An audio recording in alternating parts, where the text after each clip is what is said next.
Alors salut tout le monde, c'est Accor et dans cette vidéo je vais vous montrer comment convertir un écran pour voiture tel que celui-ci qu'on peut trouver sur eBay pour une dizaine, à peu près une dizaine, quinzaine d'euros sur eBay. Donc moi personnellement je l'ai payé à peine 10 euros. Et donc je vais vous montrer comment convertir cet écran pour l'utiliser dans un de vos projets tels qu'une GameCube portable ou un Raspberry Pi portable ou n'importe quel autre projet utilisant un signal AV. Donc malheureusement ces écrans là ne prennent pas en charge l'HDMI. Donc si vous utilisez un projet qui n'a pas besoin d'HDMI, qui utilise que le signal AV, cette vidéo est faite pour vous. Donc voilà, donc ça vous évitera d'acheter des écrans super chers et tout. Ça vous fera un truc assez compact et surtout pour pas très cher quoi. Donc voilà l'écran, donc c'est un écran 4 tiers, enfin pas 4 tiers, de 4,3 pouces. Donc vous verrez quand j'ouvrirai. Il est capable d'afficher en 16 neuvième et en 4 tiers, parce que dans les réglages de l'écran on peut régler l'affichage en 4 tiers. Donc, malheureusement ça sera un peu, vous aurez des bandes noires sur le côté. Après voilà, si vous avez un signal 16 neuvième, c'est le mieux. Donc pour une GameCube, si vous utilisez le 16 neuvième, l'affichage sera légèrement étiré, mais c'est vraiment rien de méchant. C'est vraiment, y a rien du tout de méchant. Donc on a deux entrées vidéo. Donc pixel truc là j'ai pas bien compris, mais en gros voilà, hein, si vous avez un signal AV vous aurez pas besoin de plus, hein, votre signal AV sera correctement affiché. Donc on a deux entrées vidéo, donc ça forcément pour la voiture c'est ce que utiliser. Donc nous dans un projet on n'utilisera que la première sortie vidéo. Ensuite il y a écrit AV2 is first, ça doit être, j'ai pas bien compris à quoi ça sert, mais c'est pas grave, on verra bien ça plus tard. Donc après il parle de la tension d'entrée, mais la tension d'entrée peut être modifiée. Donc là il demande du 12 volts vu que c'est pour la voiture, mais on peut très bien le convertir pour du 5 volts. Donc je sais pas si je vous montrerai ça dans cette vidéo, de toute façon je pourrais pas sortir le fer à souder dans la vidéo, mais je vous montrerai là où faire les soudures, etc. Et voilà, donc ça prend aussi en charge le PAL et le NTSC, donc ça c'est vraiment très bon. Donc voilà, donc la petite boîte, donc comme je vous ai dit que j'ai payé 10 euros. On a la même chose derrière, donc on va l'ouvrir. On va vous montrer un peu la tronche du truc. Donc là on a une petite notice qui vous explique ce que je viens de vous expliquer, toujours en anglais.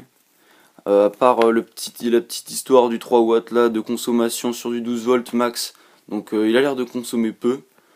Je pense pas que je pourrais faire des tests dans cette vidéo, mais dans une prochaine vidéo ou peut-être lors d'un de mes projets, je pourrais vous dire ou tester la consommation de ces écrans et d'autres appareils, en sachant que j'ai un nouveau multimètre. Donc comme ça je pourrais tester tout ce qui est consommation des produits, etc. Donc ça c'est vraiment pas mal. Donc on a ça qui nous servira à rien du tout si vous comptez faire un projet, hein. Donc ça c'est pour l'écran. Là la boîte elle est vide. Donc là on a notre écran. Donc on a notre écran 4 tiers, donc je sais pas si vous pouvez voir la taille, je vais essayer de vous montrer ça avec un petit réglage. Donc là voilà, on a un écran qui fait une petite presque une dizaine de centimètres, mais un peu moins. Et en hauteur, ouais, on a un truc qui fait à peu près 5,5, dans les 5,5 quoi. Enfin bref voilà, c'est pour vous montrer un peu l'échelle, la taille de l'écran. Donc nous ce qu'on va faire dans cette vidéo, justement on va rendre ça beaucoup plus compact. Donc là vous voyez déjà il est quand même pas mal compact l'écran, hein. Donc si vous voulez un petit affichage pour tester vos projets ou quoi, c'est vraiment ce qu'il y a de mieux pour un budget raisonnable, hein, c'est ça que je veux vous dire. Donc voilà, donc là si vous allez pour tester vos appareils ou quoi, un petit écran comme ça c'est vraiment pas mal, hein. Vous n'avez même pas besoin de le modifier, là vous avez juste à entrer votre 12 volts, ça doit être là, vous entrez votre 12 volts là. Sur le jaune, vous branchez votre sortie AV de votre appareil. Et l'autre, comme je vous ai dit, c'est la deuxième sortie. Donc si vous voulez brancher deux appareils en même temps, vous pourrez. Et grâce au switch derrière, vous pourrez régler la sortie que vous désirez. Donc ça, c'est vraiment pas mal aussi. Mais sinon, je crois que l'écran, il s'adapte automatiquement sur la sortie qui est utilisée. Donc si vous utilisez la sortie 1, il va se mettre automatiquement sur la sortie 1. Et si vous utilisez la sortie 2, il va se mettre automatiquement sur la sortie 2. Si vous utilisez les deux, après voilà, vous devrez sélectionner celle que vous voulez utiliser. Donc là, si vous voyez que c'est un peu rayé au début, c'est pas grave, hein. Il y a un petit filtre, un petit film devant à enlever. Moi, pour conseil, je vous conseille de le laisser parce que ça vous évite de le rayer pendant vos manipulations. Donc on va tout de suite le démonter pour le rendre plus portable. Donc c'est parti, on va prendre les tournevis. Hop. Hop, donc c'est du cruciforme, hein, si je me trompe pas. Voilà. Donc là on va dévisser les 4 vis qui sont sur les coins. Hop. Donc moi personnellement je vais utiliser ces écrans, ce type d'écran là dans un de mes projets GameCube portable, peut-être dans d'autres, en sachant qu'ils sont très très compacts et que la carte contrôleur est censée être compacte aussi. Donc ouais, c'est parfait, elle est vraiment très compacte. Donc j'avais même pas démonté hein, avant de faire la vidéo, mais vu que je connais un peu ça va. Donc j'ai même pas eu le temps de le tester, donc il faudrait que je le teste. Donc vous voyez que là on a l'écran, on va le sortir, hop. Là ce que vous allez devoir faire c'est que soit vous allez dessouder directement le câble là pour pouvoir le retirer du plastique, soit vous allez couper le plastique hein, pour sortir le câble. Donc moi je pense que là je vais couper le plastique dans la vidéo, prendre une petite pince coupante ou une pince plate comme ça pour l'arracher. Donc là essayez de pas sectionner le câble si vous voulez encore l'utiliser. Sinon, je pense que la plupart des personnes ressouderont carrément leur sortie sur l'écran. Hein. Donc là, les sorties, vous aurez juste à les souder la mise au point. Voilà, donc là, on a l'entrée. Je sais pas exactement où. Puis je vais vraiment essayer de le couper pour vous montrer ça. On va déconnecter d'abord ça, les petits switches sur le côté. Voilà. Donc c'est marrant quand même parce qu'on a 3 switches et on a que deux câbles qui ressortent, donc c'est assez bizarre. Donc je vais essayer de couper ça.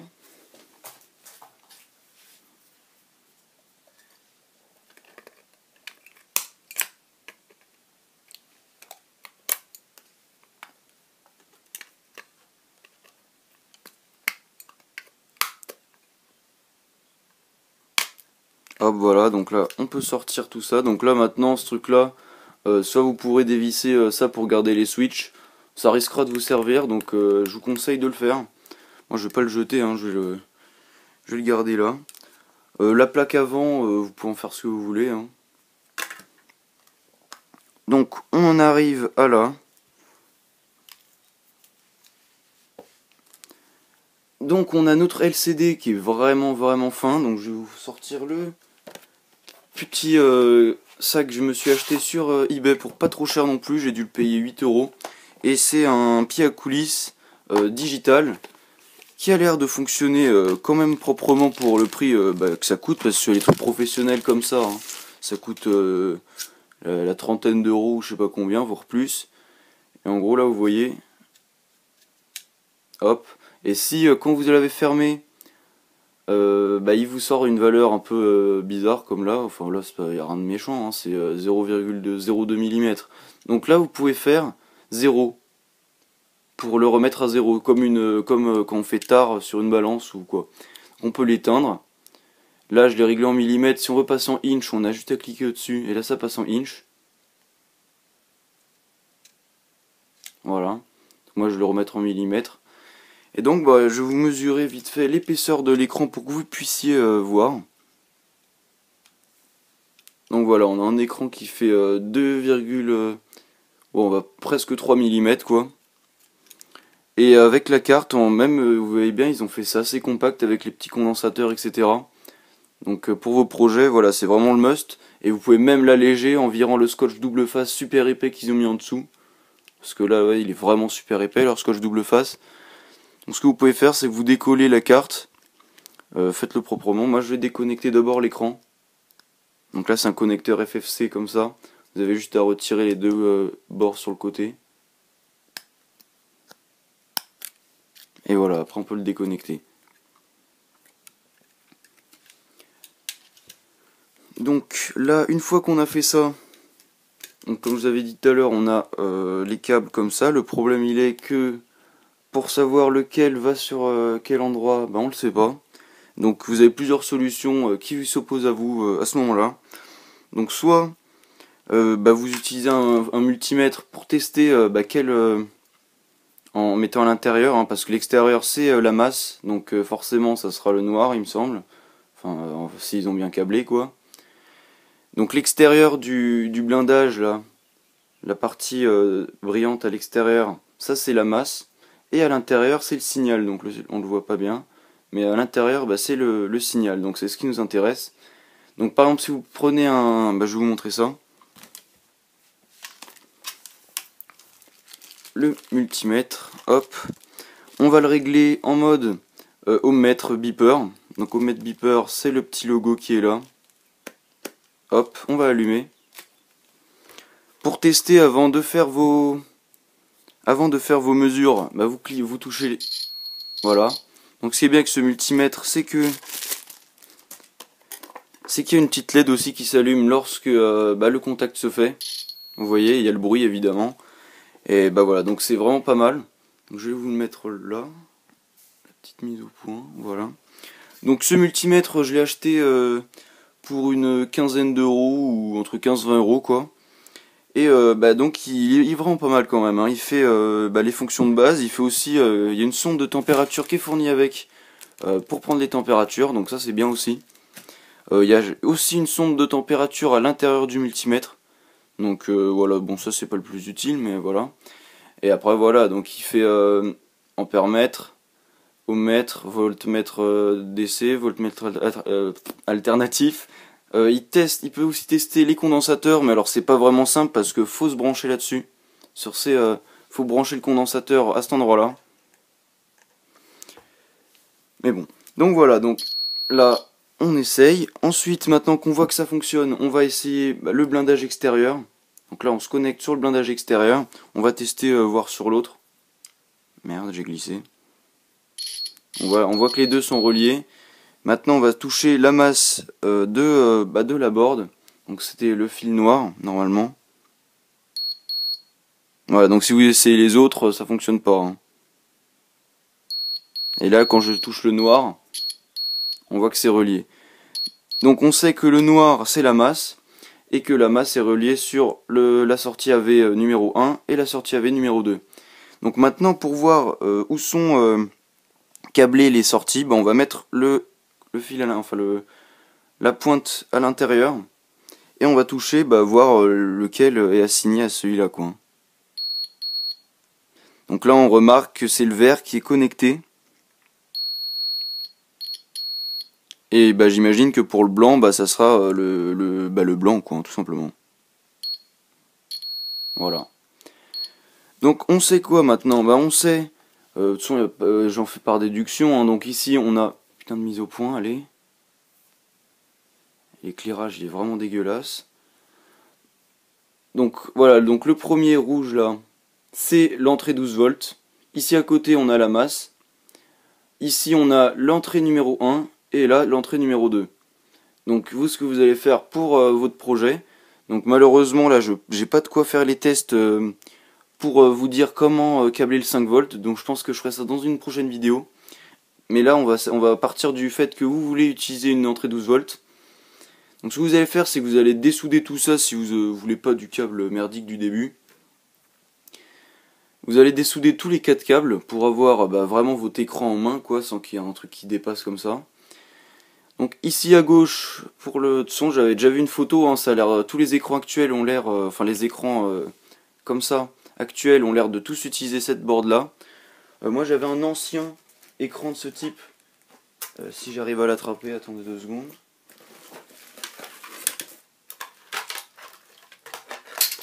Voilà, donc moi j'avais un ancien écran de ce type là. Donc là on a le nouveau qui est là. Et là ça c'est mon ancien, donc c'est le LCD semble assez similaire. Ouais, les LCD ont l'air assez similaires. Et le truc, moi c'est qu'avec mon ancien, la board était de cette taille là. Donc vous voyez la taille du truc à côté de l'autre, hein. Donc voilà, donc vous voyez que la technologie avec le temps, bah, c'est un peu amélioré aussi, hein. Vous voyez la taille du truc. Les condensateurs là qui étaient électrochimiques, maintenant enfin électrochimiques. En gros, c'est les plus anciens condensateurs. Maintenant, ils sont carrément en CMS soudés directement sur la board. Ils sont plus compacts, donc ils ont adapté un peu le circuit. Le microprocesseur a été aussi amélioré vu que il est beaucoup plus petit que l'autre. Et voilà, donc moi pour cette board là, pour faire le shunt 5 volts, moi je voulais utiliser sur du 5 volts. Donc j'avais rejoint l'entrée qui est censée être en 12 volts à la sortie de ce condensateur là. Et là à la sortie, quand on branche du 12 volts, on voit qu'on a du 5 volts. Et du coup c'est comme ça que j'ai su pour le faire fonctionner en 5 volts. Donc là si je l'alimente en 5 volts, tout fonctionne ok. Donc voilà, donc c'était juste pour vous parler de l'ancien écran que j'avais. Et du coup pour celui-là, donc j'ai aucune idée de comment câbler le 5 volts, hein. Je vous ferai ça comme je vous ai dit dans une prochaine vidéo. Et donc là pour votre projet, donc comme je vous ai dit, vous allez décoller la board là avec du scotch double face. Allez-y mollo, hein, je vais pas le faire en vidéo parce que j'ai pas envie de faire une connerie. Allez-y mollo parce que si vous tirez trop, vous allez arracher, vous allez arracher la plaque en alu de l'écran. Donc évitez d'aller fort. Voilà, donc je vous conseille de glisser un petit objet ou même vous pouvez tenter de faire chauffer un peu pour ramollir l'adhésif. Mais normalement ça demande pas trop de skills, hein. Voilà, donc là avec une lame ou quoi, vous pouvez tenter aussi de le faire. Et puis après s'il reste d'adhésif avec de l'alcool isopropylique, de l'acétone ou n'importe quoi, tant que vous en foutez pas sur le plastique du connecteur, ça ira. Donc voilà. Et donc comme je vous disais, là vous avez juste à dessouder les 4 trucs, enfin les 4 câbles. Donc les deux à gauche c'est l'alimentation, donc le rouge hein, c'est le positif, le noir c'est la masse. Et pour les deux autres on a sortie 1 à gauche et sortie 2 à droite. Donc après vous avez juste à souder votre signal à cet endroit là et tout est ok. Donc voilà. Donc c'est accord pour faire cette vidéo, j'espère que vous aurez aimé. Donc je vous ai aussi montré par la même occasion comment utiliser la fonction ohmmètre beeper d'un multimètre. Hop, donc voilà, donc ça c'est un testeur de continuité, on appelle ça aussi. Donc en gros c'est pour savoir, par exemple si je touche à là, ça sonne puisque c'est comme si c'était relié quoi. Donc ça c'est une fonction vraiment très utile en électronique etc. Mais voilà, ça prend avec des pincettes parce que tout ce qui est vraiment fragile, en sachant que ça envoie un faible courant lorsqu'on connecte, je sais pas si ça risque de cramer des trucs fragiles. Mais voilà, ne vous inquiétez pas, en vous testant des trucs comme ça, vous allez rien cramer, hein. Mais on sait jamais, vaut mieux être assez prudent quand même. Donc voilà, c'était accord pour faire cette vidéo. Je vous ai aussi montré le petit pied à coulisses comme celui-là. Donc il a l'air d'être une conception vraiment costaud pour le prix, etc. Là, j'arrive même pas à le plier facilement, quoi. Enfin, j'essaye pas non plus, mais il a l'air d'être assez bien conçu. Et donc voilà, donc je vais l'éteindre. Et donc voilà, donc c'était accord pour faire cette vidéo, j'espère que vous aurez aimé. Pensez à mettre un j'aime si vous avez aimé, mettez un commentaire si vous avez des questions ou quoi. Et voilà. Donc pensez à vous abonner, vous pouvez aussi partager la vidéo. Vous pouvez, voilà, donc pensez à vous abonner, merci d'avoir regardé la vidéo. Et je vous dis à la prochaine, et portez-vous bien.